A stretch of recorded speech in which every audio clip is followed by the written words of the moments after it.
Well, I was going to move my shoes, and look at this.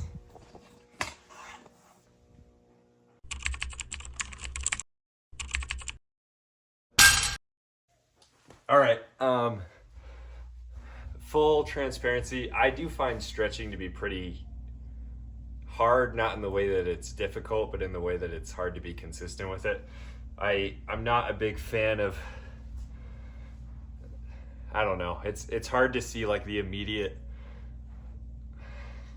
progress of stretching or immediate benefits. And so I think it's always hard to motivate myself to really be intentional about it. So anyway, I am always pro stretching. I think if you can injury prone yourself, become more flexible, increase your mobility, those are all exceptionally important things if you're going to be athletic, if you're going to be in the gym.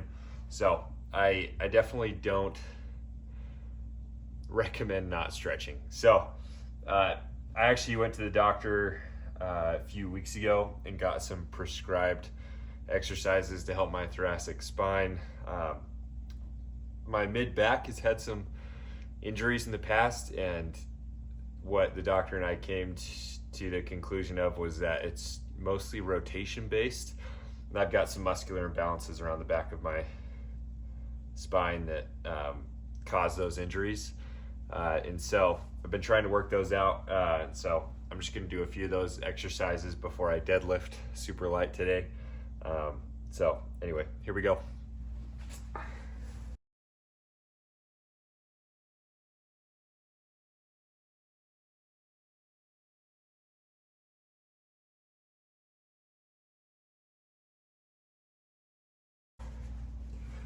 All right, now it's time for the workout.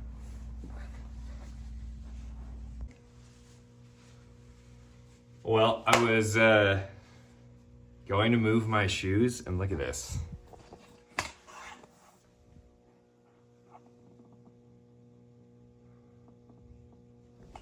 The joys of garage workouts, folks.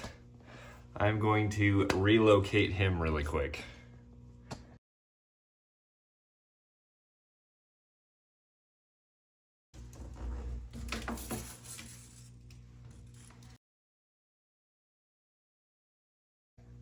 All right, now we're good. Man,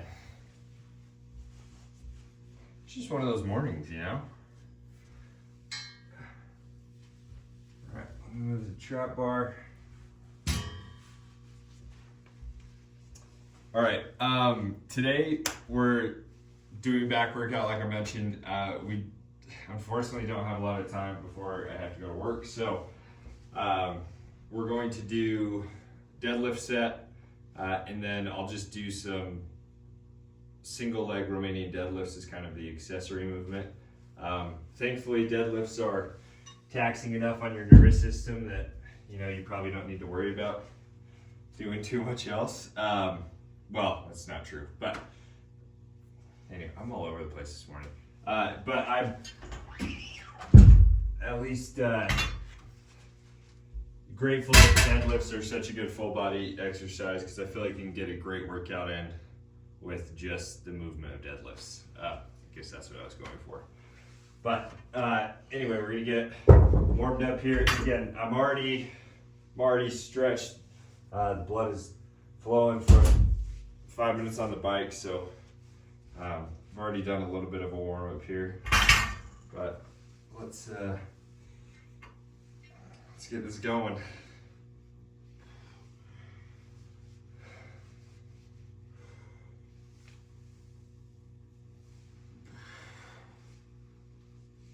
Oh, I feel like sometimes deadlifts just like stretch you in a weird way. It's almost like the weight's like pulling you down, which I guess would be compressing you, but in a weird way it feels like a stretch. Anyway, so today I wanted to talk about bulking up with type 1, because this is one of those things that's definitely a little bit different for us with type 1, is that we there's a little more work that goes into bulking up for us. And particularly those of us who aren't naturally, I guess, larger in stature, bigger build, it can be particularly difficult to put on weight. And so I've seen that in my experience, especially as I've been diagnosed and tried to bulk up, it just has been a little bit harder for me to put on weight. And so I want to talk about my experience a little bit with that while working in these sets.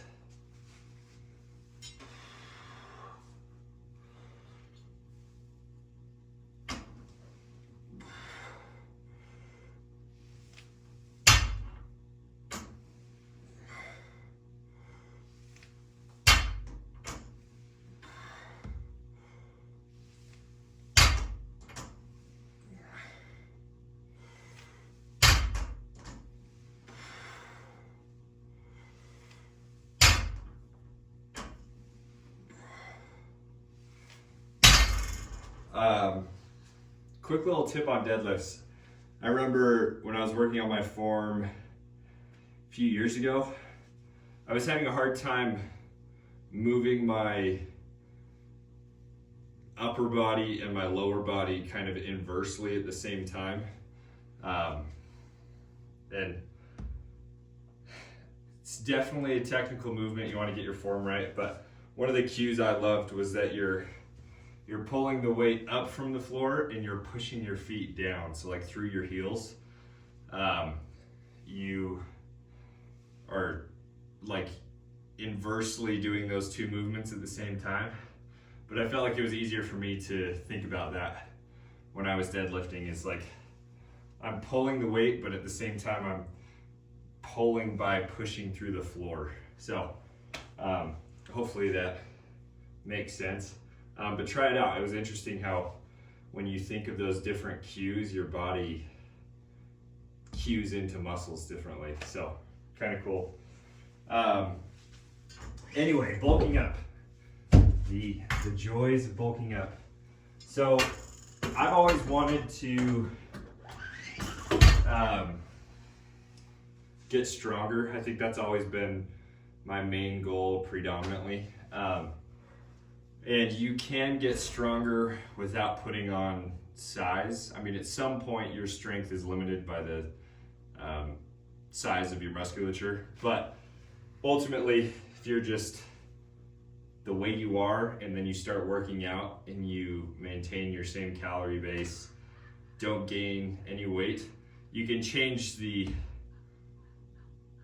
I guess, physiological look of your body by working out. You'll put on more muscle mass, probably lose fat, and so you might not gain or lose weight. You could hypothetically stay exactly the same, but you're getting stronger. And so I guess your muscles are growing in size a little bit, but again, if you're focused on strength, you don't necessarily have to bulk up. But I always saw those as kind of mutually beneficial. As I bulk up, I can get stronger, and as I get stronger, I can bulk up, and they just kind of work hand in hand. So I have kind of made that a priority in my gym experience to, one, eat enough to support muscle growth and protein synthesis, but also to I don't watch my calorie intake too much, but make sure that I'm always in a surplus so that I'm not losing weight, which I've had happen in the past before too. Anyone who has watched my video of my diagnosis knows that I was eating like 6,000-7,000 calories a day and losing weight. And granted, that was my blood sugar that impacted that, but it has been interesting to see how your body reacts, because one very important element of the gym that isn't talked about in the gym is diet. And it's a frustrating one because it's a little hard, but definitely part of the equation.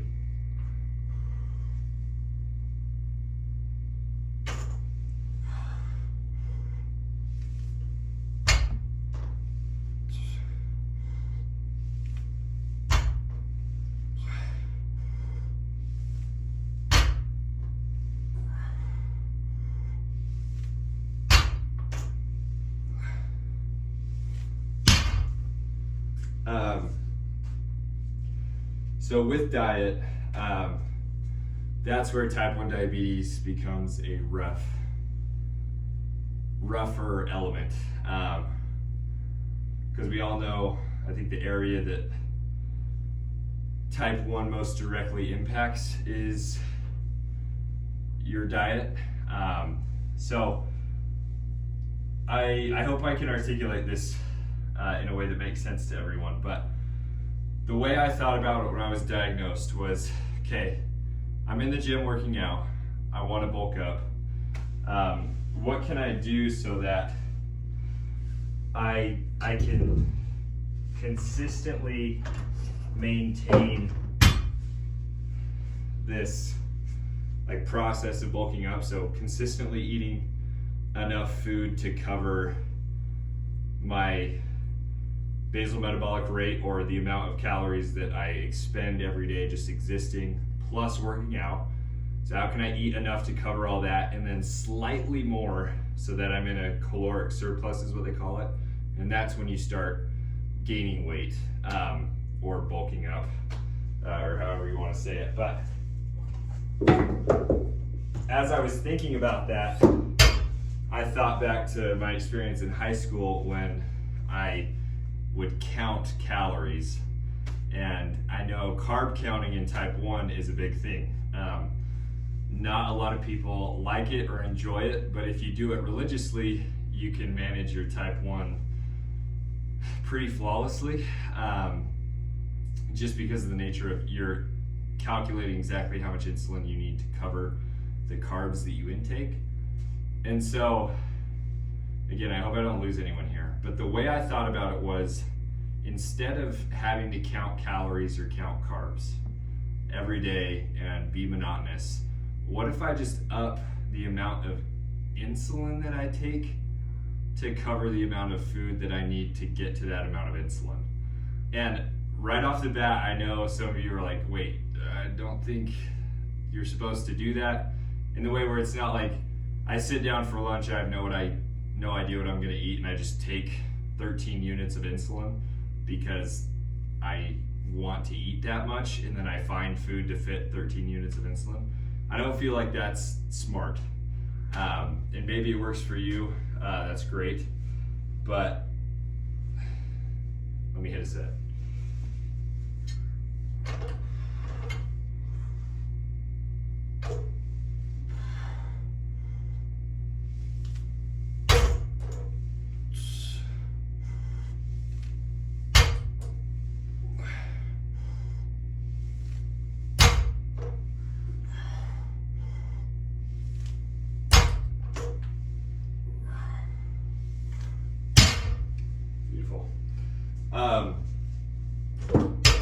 So not going about it in the way where you're like willy-nilly taking insulin and then assigning food to the insulin.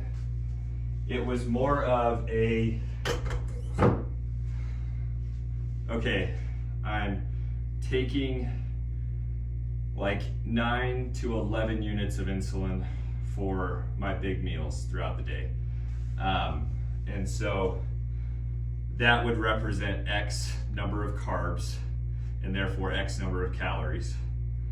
And so I figured if I just upped the 9 to 11 range to 11 to 13, I would be adding more carbs and therefore more calories. So it was kind of like a reverse engineering through how I have to manage things as a type 1 to bulk up. But this is what's worked for me. And so as I upped those insulin numbers, I naturally, like, we'd prepare dinner and I would get more food to then fill that 11 to 13. And it was all intentional. It wasn't just taking 13 units and looking in the fridge and trying to find stuff. It was like we had a meal prepared that I knew would coincide with my insulin dose. And therefore, I felt like it was a lot safer to increase the units of insulin that I was taking, and hopefully avoid lows as I was eating more and taking more insulin. But ultimately, I've seen it work pretty well. So I think a lot of my meals in the past 2 weeks, I've been taking like 12 to 13 units, whereas before it was like 9 or 10. And so naturally, that means more food. I mean, if it didn't mean more food, I would just be going low all the time because I'm taking more insulin for the same amount of food, and my blood sugar would tank. So the fact that I'm not going low and eating more means that I'm intaking all those carbs. And I have seen a pretty significant difference in weight gain over the past, like 8 months now. And granted, I stopped running and burning thousands of calories every day, so that definitely helped. But ultimately, being able to eat more and just take that amount of insulin, I feel like it hasn't been overwhelming to try and coordinate counting carbs and counting calories and all of the, I guess, maintenance that bulking up would sometimes require. So it's kind of like a diabetes hack that if you use insulin, and I really am trying to tread carefully because I don't want this to sound like you're abusing insulin or dangerously fitting a diet to an increase in insulin. Like, that's not what I'm saying. It's more of a type 1s have to use insulin to intake the food that we eat. And so naturally, if we want to bulk up, we need to eat more food and we need to take more insulin to cover that food. It's a simple equation, but a lot easier said than done when you put it into practice. So if you are trying to bulk up, I wish you all the best of luck. Definitely a lot easier said than done, but it takes time, and you can do it, and hopefully you can see that coincide with your progress in the gym, or if you're playing football or another sport that requires kind of the weight class. I hope you can see some progress there.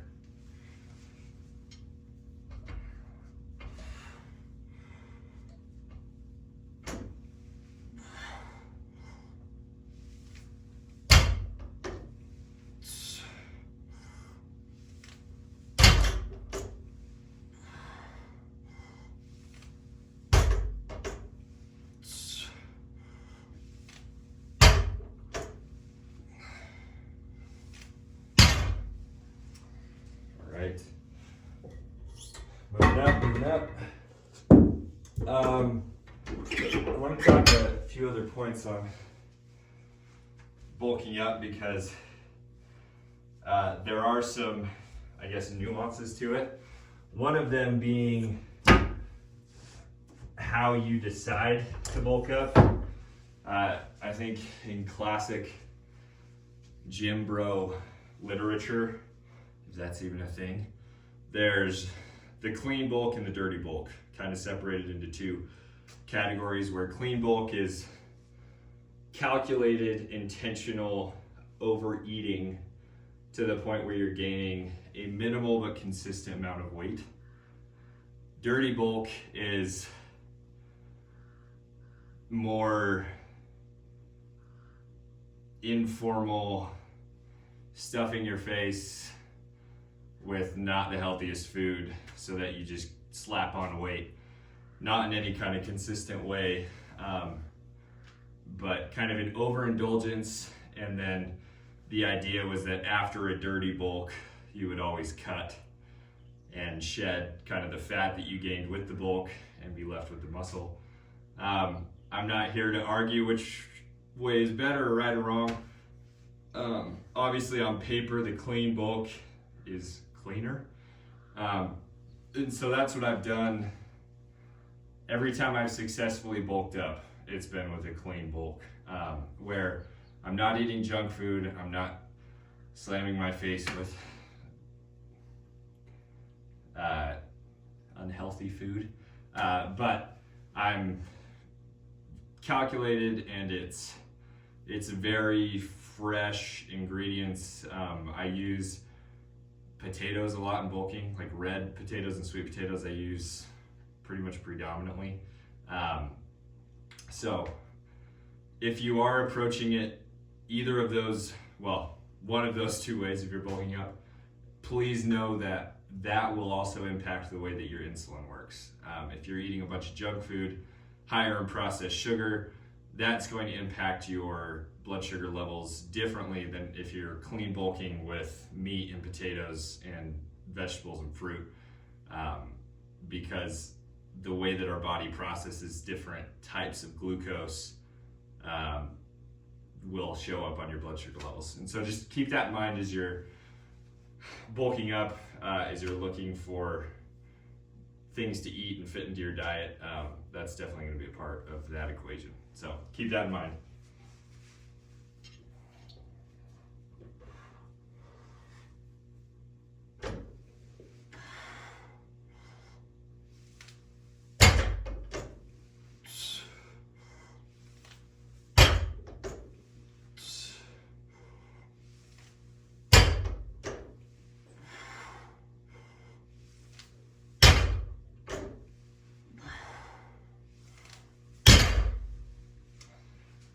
Right.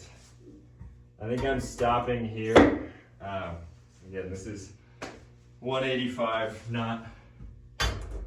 certainly not the heaviest I've ever deadlifted, but we're trying to keep deadlifts low and slow, good form. So that is the priority. Other things with bulking and type 1. I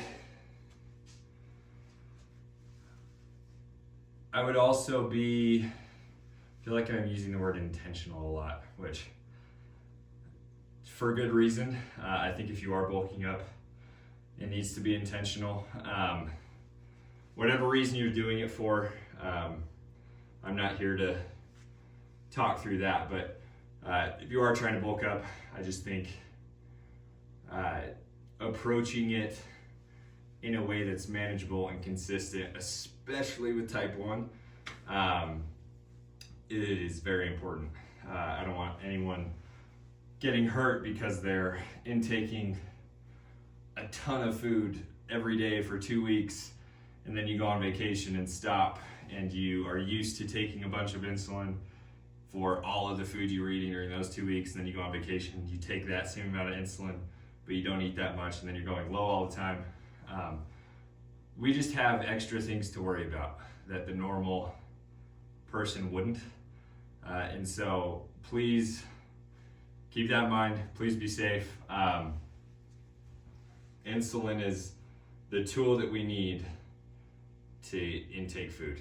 I mean, that's what it is, to maintain our blood sugars at a healthy level. So as we're navigating that, know that there's some nuances there. It can be difficult, but it also can be done. And so I'm excited to show everyone. I could probably do some more, maybe like what I eat in a day and how I dose for it videos. If you are interested in that, let me know in the comments, and I'll make some more of those. I don't include too much of my diet on here, which I realize I probably should, but anyway, I hope that through me documenting this journey of being in the gym, working out, and also my diet, that you can see that it is possible. And I've already seen a significant weight gain, again, since 8 months ago, but also working with weights, I've just felt better, more sturdy, not as kind of skinny as I was last year. So you can definitely see progress. It takes time.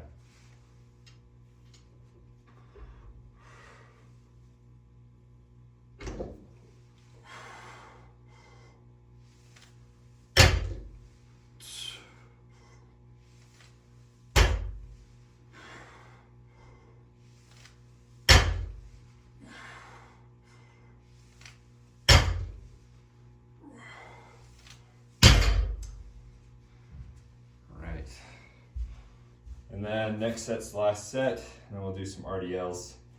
I know sometimes it's just a slow moving morning. I had thought of something else I wanted to bring up with bulking up.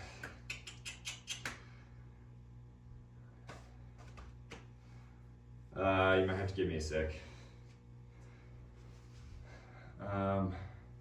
I'm also tempted to increase the weight on this last set, but I'm gonna keep it the same.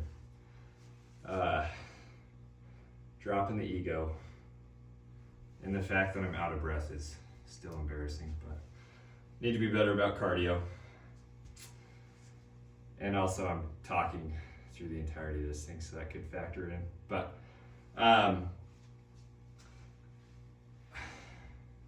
yes, while I'm still thinking about it, if you do have questions about bulking up with type 1, I will say I'm not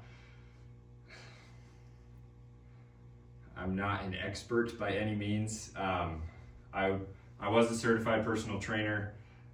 My specific education with type 1 is purely my own experience with what I've learned in my own research.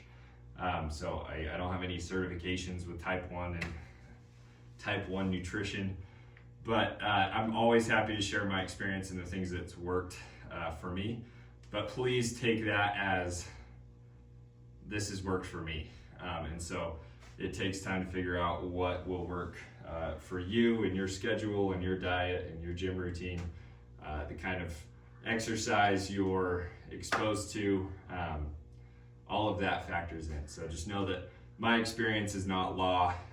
Anyone's experience is not law, but there are fundamentals to everyone's experience that are true.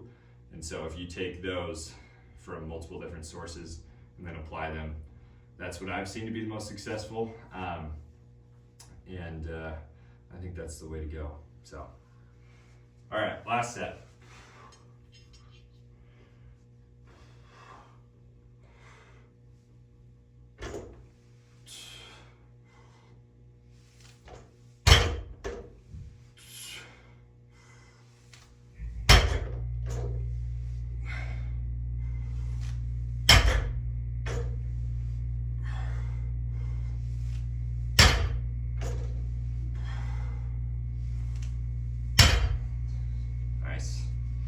And I think earlier when I was talking about the cues, I mentioned pushing through the floor through your heel.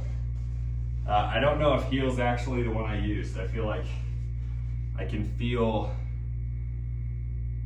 especially when I'm not wearing shoes, I feel like I can feel my feet entirely on the floor. And so I'm not pushing with my toes or my heels. I feel like that's when I know my form is off, actually, so I apologize, I misspoke. But I feel like as you're pushing, you can almost put the force through the middle of your foot and have it span your whole foot, which that's when I feel the strongest, at least in terms of good form technique, is being able to push through the middle of my feet and then pull the weight up. So again, hopefully that helps. All right, we've got some RDLs with the kettlebell.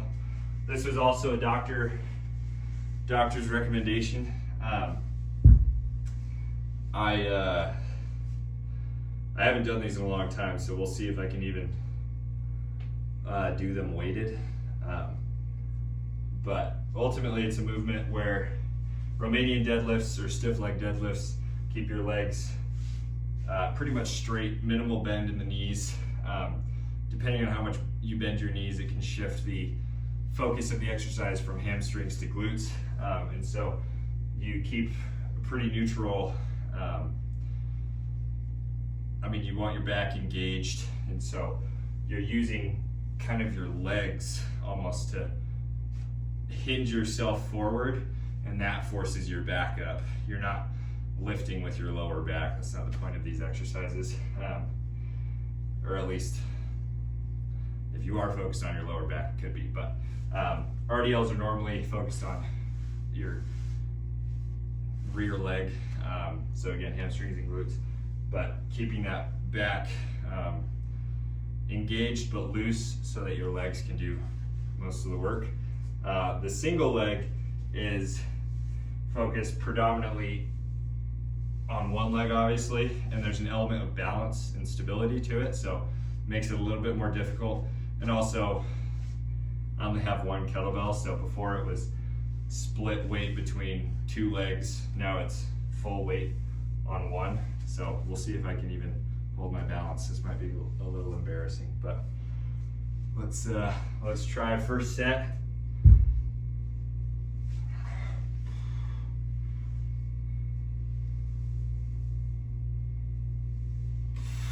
Yeah, I'm gonna have to take those slow.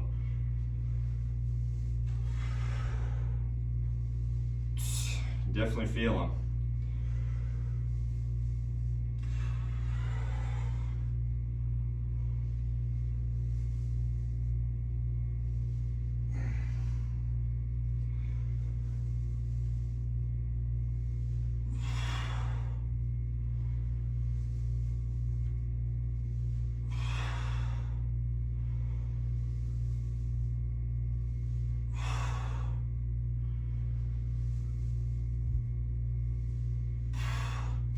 So an interesting thing with these is that depending on the placement of the load or the weight that you're holding, it will change the strain on your leg.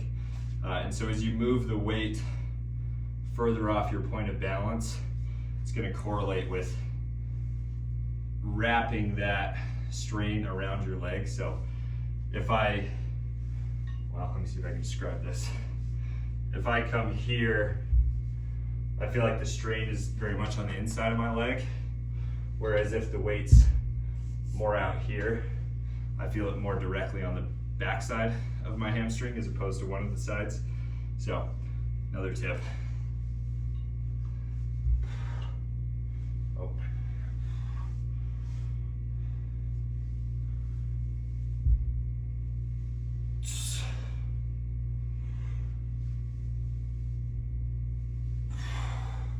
I can definitely feel my right leg is not as strong or balanced as my left.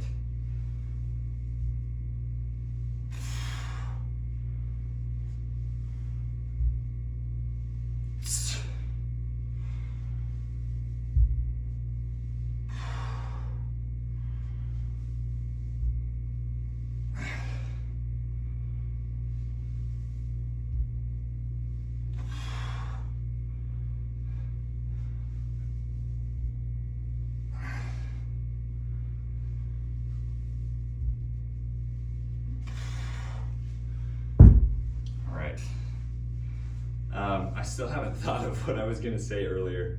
I'm trying to think of other things that I can bring up from my experience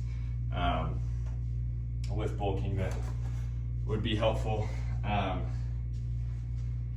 think being patient with yourself is something I always talk about. Also easier said than done. But recognizing that if you miss a few days in terms of your, I guess, amount of food intake goals or working out goals, that's okay. Yes, consistency will always help. Yes, building the habits will always help, but you work out 4 days a week, you miss one, that's gonna be okay. And so being patient with yourself is definitely something I found helpful. And then learning to adapt your workouts a little bit because of blood sugar. I've had to do that, especially if I'm riding kind of a low line and I can't do more CrossFit style or very functional movements. I'll have to focus explicitly on strength so that I'm not expending too much energy and drive my blood sugar down. So there's stuff like that that factors into it with type 1. But for the most part, I would just say approach it like you can do it, because you can. And again, bulking up is kind of a weird goal. I know I bring it up to my wife and she's like, why does every guy want to gain weight? and all women are trying to lose, like and that's a huge generalization, but she just thinks it's funny that I'm working so hard to gain weight when it seems so backwards. But for me, gaining weight, but being fit and being strong, that's like the healthiest version of me. And so I hope that as you're in this mindset of, I'm in the gym, I want to bulk up, that it's centered around what's best for you, centered around your health, and the things that you're passionate about. So again, keep that in mind. And I'm just going to do one more set. I know I've been talking a lot, so gone a little over, but I'll do one set and then cut it.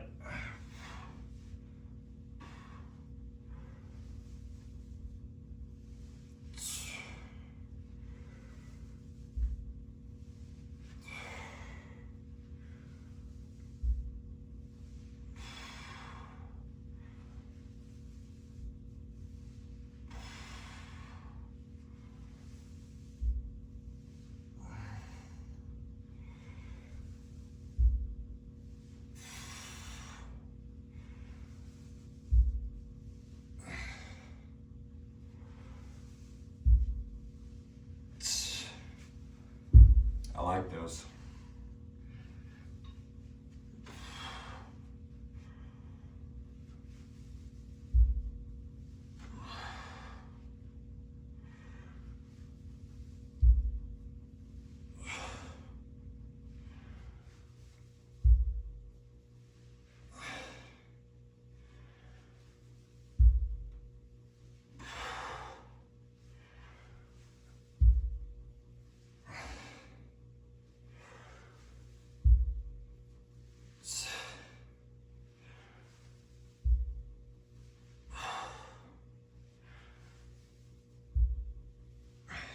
Go. All right. We'll call that a wrap. Speaking of adapting workouts, ultimately bulking up, it can be done. Keep in mind the nuances of type 1. Be safe and be intentional. But again, it's possible. It can be done. Enjoy the journey. And if you do have any questions or want to reach out, please do. Don't hesitate to drop a comment or message me. I'm always happy to help. So keep getting after it, one by one.